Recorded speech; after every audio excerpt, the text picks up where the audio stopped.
다들 안녕하세요. 프로토 91회차 토신 정보방 환급 인증합니다. 당첨금은 세후 금액인 거 알고 계시죠? 다들 아시겠지만 한 경기 취소되어 당첨금이 반토막 났지만 그래도 당첨 모두 축하드리며 오늘 경기도 분석 시작해보겠습니다. 금일 첫 번째 경기 라스팔마스 대 베티스 분석 시작해 보겠습니다. 좀처럼 패배의 늪에서 벗어나지 못하고 있는 상황이다. 사실 점유율을 가져가는 것 정도는 할 줄 아는 팀이기는 하지만 박스를 타격하는 능력에서는 좋다고 하기는 어려울 것. 사실상 박스 뒤에서 공이 계속 돌고 있는 상황으로 볼 여지고 커 보이는 상황이다. 애초에 중앙에서의 점유도 소시에다드나 바르셀로나 같은 상위 호환격의 팀을 상대로는 부진한 편. 베티스의 공세가 조금은 느리다는 지적이 있지만 중하위권 상대로 경기를 지배하는 능력은 상당히 탁월하다고 볼 수 있을 것이다. 중앙 공격형 미드필더의 활용도를 상당히 높이는 특성을 갖고 있는 편.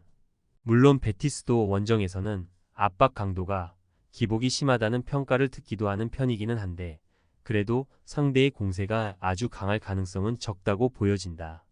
베티스가 승리를 기록할 것으로 보고 있다. 경기를 지배하는 능력이 아주 뛰어난 편이기도 하고 상위 호환격의 팀들을 라스팔마스가 잘 상대하고 있다고 보기는 어려운 상황이기도 하다. 베티스의 공세도 아주 빠르지는 않은 편이라는 점은 감안해야 하나 플랜 A의 완성도나 기본적인 전력 우위는 무시하기 어려울 것. 금일 두 번째 경기 리즈 대 노리치 분석 시작해 보겠습니다. 리즈가 실리적인 플레이를 잘 극복을 못하는 느낌. 실제로 정규 리그에서도 퀸즈 파크 레인저스나 블랙번을 상대로 패하거나 하는 상황에서도 이 양상을 극복 못한 것이 컸다.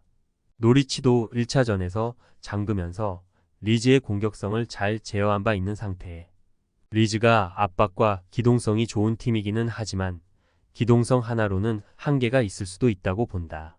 노리치가 지공 성향을 띠고 있기는 하지만 사실 리즈의 빠른 속력과 역습을 굳이 상대할 이유는 없다고 보고 있다.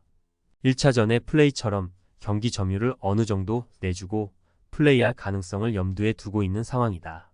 물론 노리치도 리즈의 압박에 대응을 할 수 있다는 점을 근거로 한 것. 스완지 시티 같은 팀을 상대로도 일단 소유권을 쉽게 내주는 모습은 아니었다.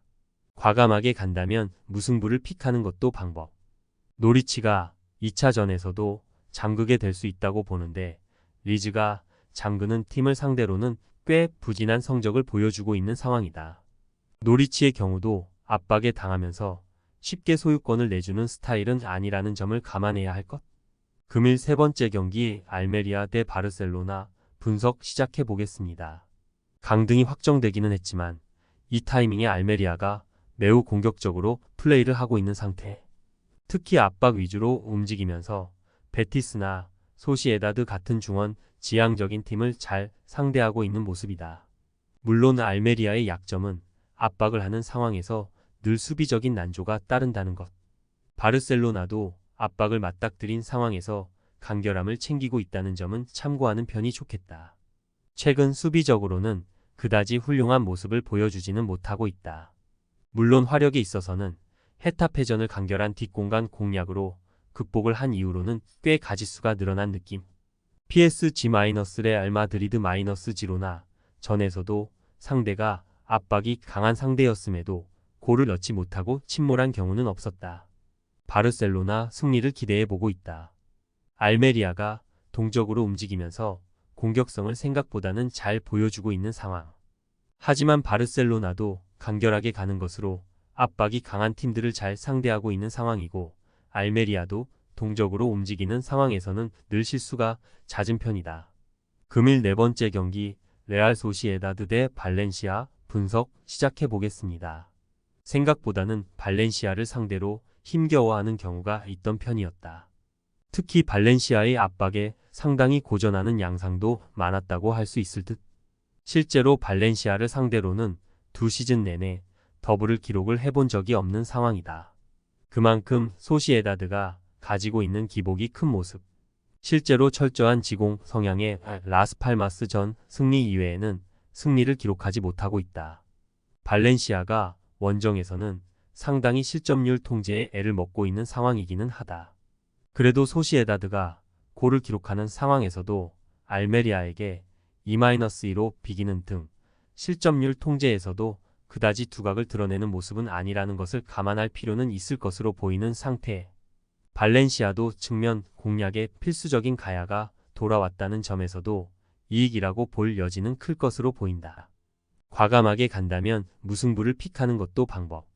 발렌시아의 강한 압박에 상당히 소시에다드가 고전하고 있다는 점을 참고할 수 있을 것으로 보고 있다.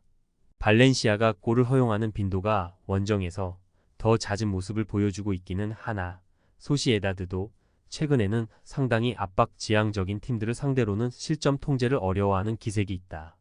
토신 최종 조합은 영상 아래 고정 댓글로 말 걸어주시면 토신 정보방에서 무료로 공유해드립니다. 제발 손해보면서 토토하지 말고 다같이 웃으면서 즐겁게 베팅합시다. 함께 하실 분들은 부담 갖지 마시고 편하게 말 걸어주세요.